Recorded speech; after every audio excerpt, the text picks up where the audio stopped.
स्वागत है आप सभी का। 3 का तरकश देख रहे हैं आप। आगाज करेंगे बुलेटिन का। मध्य प्रदेश में बारिश का दौर लगातार जारी है। कई जिले बाढ़ से प्रभावित हैं, जिसको लेकर प्रशासन अलर्ट मोड पर है। तो वहीं बाढ़ में फंसे लोगों का रेस्क्यू किया जा रहा है। वहीं एसडीआरएफ की टीम बाढ़ प्रभावित क्षेत्रों में तैनात है।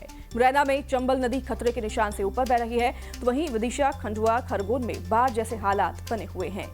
अलग अलग तस्वीरें यहाँ प्रदेश से देख रहे हैं। मुरैना में तस्वीर आप देख रहे हैं, जहां पर बाढ़ की हालत बनी हुई है। दमोह में, शिवपुरी में भी बाढ़ के हालात बने हुए हैं। विदिशा, खंडवा, खरगोन में भी ऐसी ही तस्वीरें सामने आई हैं।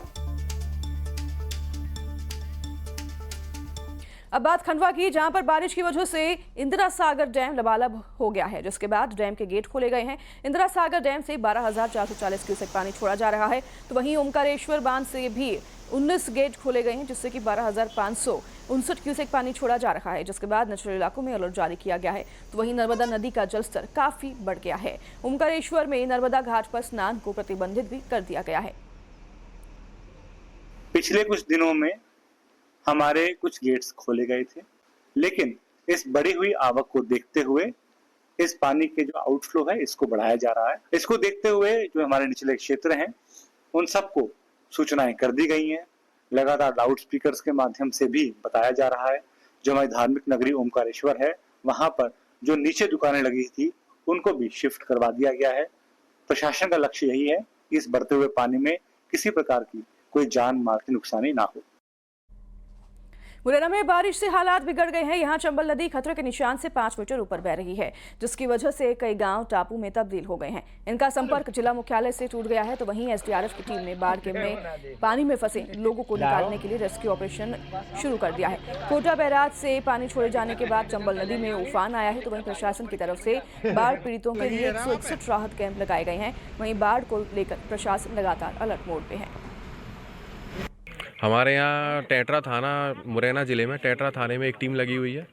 उसके बाद चिन्नौनी थाने में एक टीम लगी हुई है और देवगढ़ थाने में एक टीम लगी हुई है और एक अम्बा थाने में।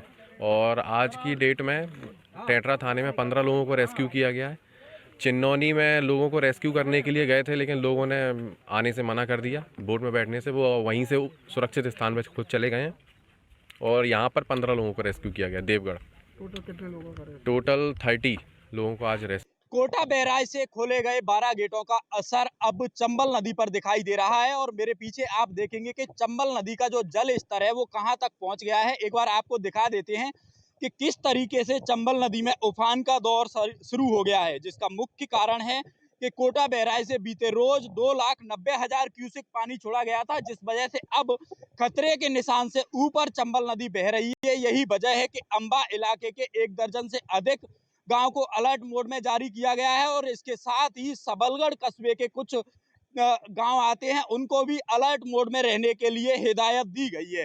हालांकि कलेक्टर से लेकर के पुलिस अधीक्षक इन सभी गांव में नजरें बनाए हुए हैं और लगातार राजस्व और पंचायत स्तर की जो टीमें हैं वो लगातार इन गांव में मॉनिटरिंग कर रही हैं और उनका कहना है कि किसी भी प्रकार की कोई समस्या नहीं आएगी।